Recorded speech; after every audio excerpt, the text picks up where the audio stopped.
সেই পুরনো কবরস্থান, এখানে গভীর রাতে ভূত পেতনি বের হয়। আর এটা একটা মেঠো রাস্তা আছে এপাশে মানুষ যাতায়াত করার জন্যে। আমরা আজকে দেখব যেখানে কেমনে ভূত বের হয়। এটার জন্য এখানে আমরা একটা ক্যামেরা সেট করছি এবং তান্ত্রিক কিছু কথা বলে গেছে, একটা নির্দিষ্ট টাইম দিছে, এই টাইমে ওরা বের হবে।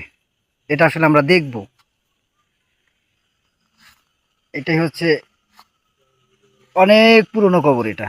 হ্যাঁ, আমরা ক্যামেরাটা অন করলাম এবং আমরা এখান থেকে চলে যাব।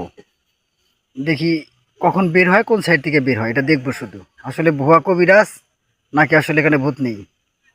আচ্ছা, ওকে, আমরা চলে গেলাম।